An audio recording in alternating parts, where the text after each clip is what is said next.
Alright, ladies and gentlemen, we're here interviewing Larry on the adventures of Red films that he's produced in the last four and a half years. So, how are you doing this evening, Larry?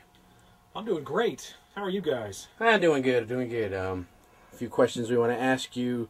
So, how did you meet Red C. Jackson, as he likes to go by? Red C. Jackson. How'd you meet him?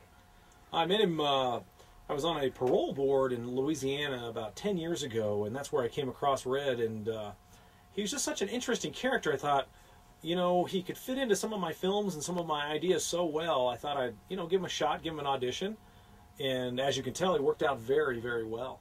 Well, that's good. So, what did Red C. Jackson, what's he in jail for? Why did he go to prison?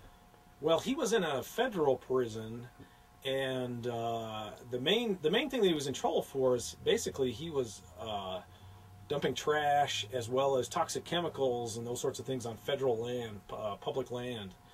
And he just really wasn't aware that that was against the law. And he was doing those types of activities, and that basically got him into a lot of trouble with the feds.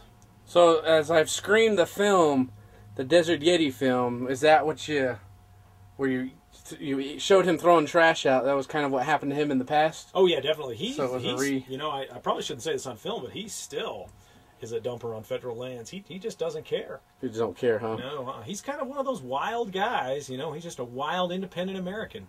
Wow. Yeah. Does he does he normally drink and drive too when he's on dirt roads? He says he only does it on dirt roads. Does he still do that to this day, or? Well, my understanding is Red pretty much will drink pretty much anywhere. He drinks and drives.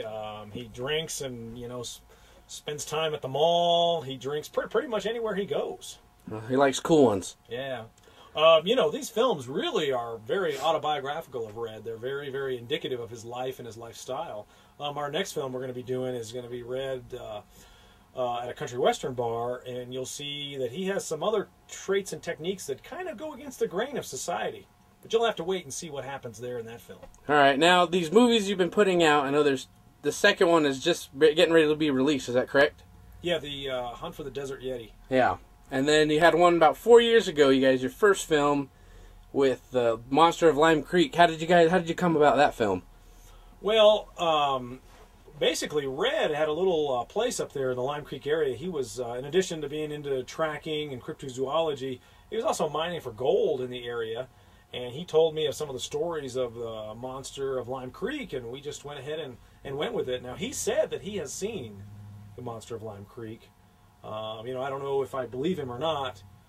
He was drinking at the time. That's cool.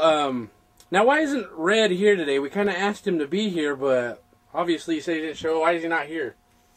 Well, whenever Red is on camera, he pretty much demands to be paid whenever he's on camera. And you guys that came out with the documentary crew didn't have any money to pay him, and he just won't do it. And I didn't have any money in the budget because we already paid him quite a bit of money. By the way, he's the only paid actor in the films, and he gets about $100,000 per episode adventure, and he will not come out unless you pay him. And I mean, you guys didn't have anywhere near the money that he was asking to come out.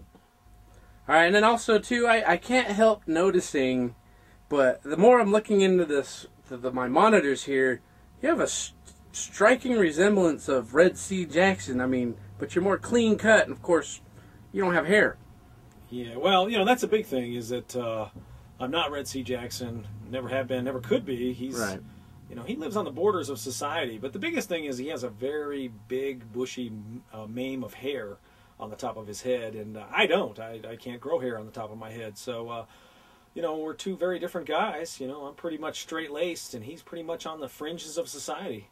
All right, well, what about this RV we're in? Isn't this the RV you guys used in the movies? Is this actually Red's RV, or is this your RV? Yeah, this is actually where Red lives most of the time. This is his RV. He bought it quite a few years back, and he's been gracious enough to let us use it. It's parked on my property because the last couple places he parked it, he was asked to leave. I'm not sure exactly why, but he did park it on my property right now, and he's letting us use it very graciously, I might add. So, like you're saying, he stays here. He just doesn't want to be here for the film because he's not getting paid. But exactly. He's letting you use it. Okay, I see. All right.